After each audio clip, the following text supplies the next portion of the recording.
Hello दोस्तों, आज हम आपको लिए चलते हैं विश्व की सबसे लंबी नदी नील नदी, जो कि अफ्रीका महादेश में बहती है।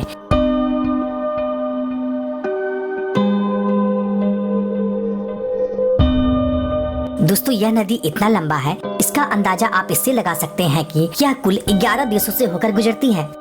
तो आइए दोस्तों, संसार की सबसे लंबी नदी नील नदी के बारे में कुछ महत्वपूर्ण जानकारी आपसे साझा करते हैं। दोस्तों, नील नदी अफ्रीका का सबसे बड़ी झील विक्टोरिया झील से शुरुआत होते हुए यह कुल 11 देशों से होकर गुजरती है, जिसमें से प्रमुख देश मिस्र, सूडान, युगांडा, इथोपिया होते हुए यह भूमध्य सागर में जाकर मिलती है। दोस्तों, अगर लंबाई की दृष्टि से देखा जाए तो इस नदी की कुल लंबाई 6650 किलोमीटर है। दोस्तों, ये तो बात हुई लंबाई की। अगर इस नदी की चौड़ाई की बात की जाए दोस्तों, इसका अधिकतम चौड़ाई 16 किलोमीटर से ज्यादा नहीं है और कहीं कहीं तो इसकी चौड़ाई ओनली 200 मीटर से भी कम हो जाती है। दोस्तों, साथ ही इस नदी की कई सहायक नदियां भी हैं, जिसमें से प्रमुख श्वेत नील एवं नीली नील है। दोस्तों, आपको जानकर हैरानी होगी, यह नदी अपने मुहाने पर 160 किलोमीटर लंबा और 240 किलोमीटर चौड़ा विशाल डेल्टा बनाती है। दोस्तों, यह नदी इतना महत्वपूर्ण है, इसका अंदाजा आप इससे लगा सकते हैं कि इतिहास में बड़े बड़े नगरों का उद्यान इसी नदी के किनारे हुआ था, जिसमें से एक महान सभ्यता है मिस्र का सभ्यता। मिस्र का सभ्यता में नील नदी का अहम योगदान। दोस्तों, मिस्र की सभ्यता विश्व की सबसे प्राचीन सभ्यताओं में से एक है। यह सभ्यता नील नदी के किनारे ही फली फूली थी। दोस्तों, इस नदी ने प्राचीन मिस्र सभ्यता को काफी प्रभावित किया है। प्राचीन मिस्र वासी पूर्ण रूप से इस नदी पे ही आश्रित थे। दोस्तों, जैसा कि आप जानते हैं, मिस्र का ज्यादातर हिस्सा रेतीले एवं बंजर भूमि है, लेकिन नील नदी के आसपास की भूमि बहुत उपजाऊ मानी जाती है, जिसके कारण है नील नदी का बाढ़।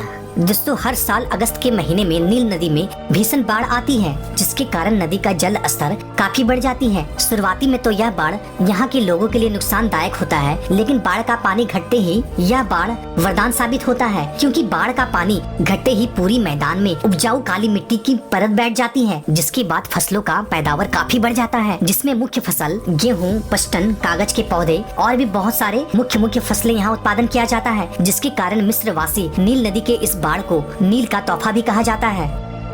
दोस्तों, मिस्र वासी का उत्थान में नील नदी का बहुत बड़ा भूमिका था, जिसमें से मुख्य रूप से यातायात, भोजन, घर बनाने के लिए उचित सामग्री एवं मुख्य रूप से कृषि पर पूर्ण रूप से इसी नदी पर ही आश्रित थे।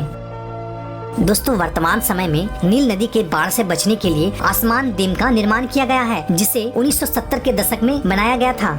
दोस्तों, यह नदी मिस्र के लोगों के लिए इतना महत्वपूर्ण था, इसका अंदाजा आप इससे लगा सकते हैं कि मिस्र के लोगों ने अपना कैलेंडर भी नील के मौसम के चक्र के हिसाब से ही बनवाया था, जिसमें मिस्र वासी अपने कैलेंडर को 3 हिस्सों में बांटा था। पहला चक्र नील नदी का बाढ़ था, दूसरा चक्र फसल लगाना और तीसरा चक्र था फसल को काटना। इसी के आधार पर प्राचीन मिस्र वासी अपने खुद का कैलेंडर का निर्माण किया था। दोस्तों, नील नदी प्राचीन मिस्र वासी को घर बनाने के लिए काफी सामग्री उपलब्ध करवाती थी। दोस्तों, जैसे कि चूना पत्थर, ईंट, बालू।